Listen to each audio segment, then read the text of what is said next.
On Liberty and the Soul of Mankind by Dante Alighieri. In I Spirit, mankind is at its best when it is most free. I wrote those words in De Monarchia with the full weight of divine and civil observation, for I had lived through the crushing grip of political corruption and spiritual confusion.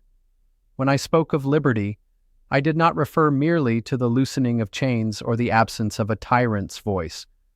No, true liberty is the elevation of the human soul to its natural dignity, governed by reason, nourished by virtue, and committed to the common good. In my time, Florence was torn by faction and greed. The Guelphs and Ghibellines fought over power as if it were eternal, forgetting that all earthly dominions pass.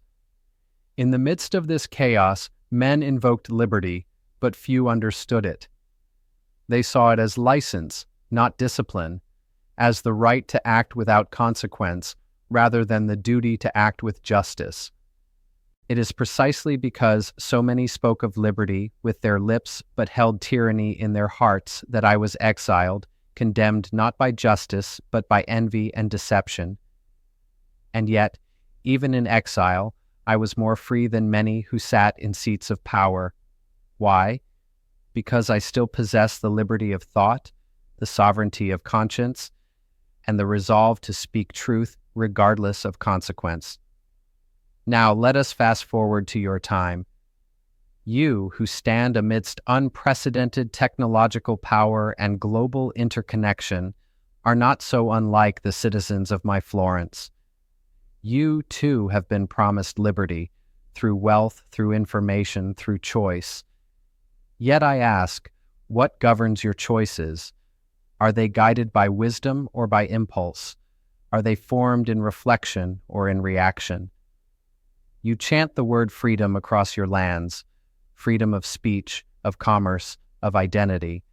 But I wonder how many have truly cultivated the interior liberty that gives these outer freedoms meaning. For liberty without moral anchoring is chaos, and liberty without truth is illusion.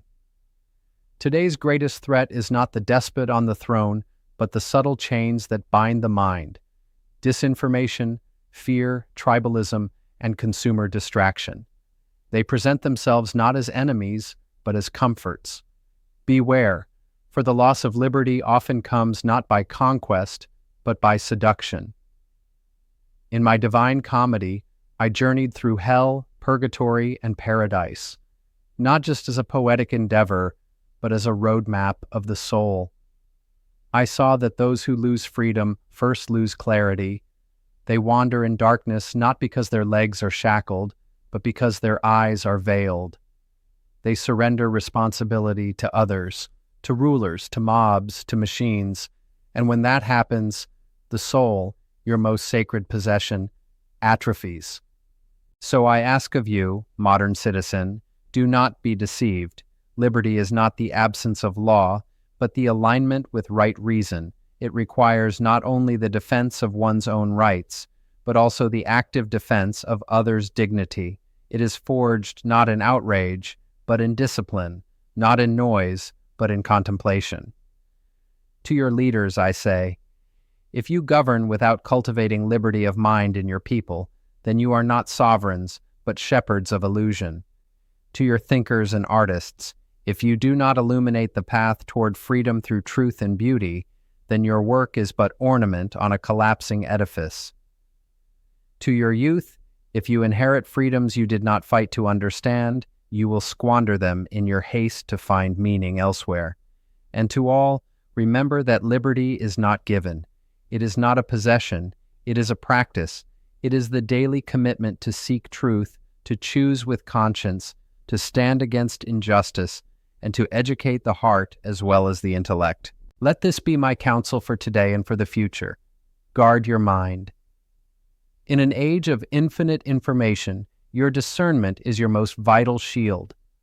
Choose your battles with wisdom. Not every outrage is worth your energy. Not every silence is surrender. Anchor your liberty in virtue. Without justice, courage, temperance, and prudence, freedom dissolves into self-indulgence. Protect the freedom of others, even those you oppose. Liberty that is selective is not liberty at all. Educate your soul. Learn not just how to make a living, but how to live nobly. Remember always, mankind is at its best when it is most free, but only when it understands what freedom truly demands. In I Spirit, Dante Alighieri.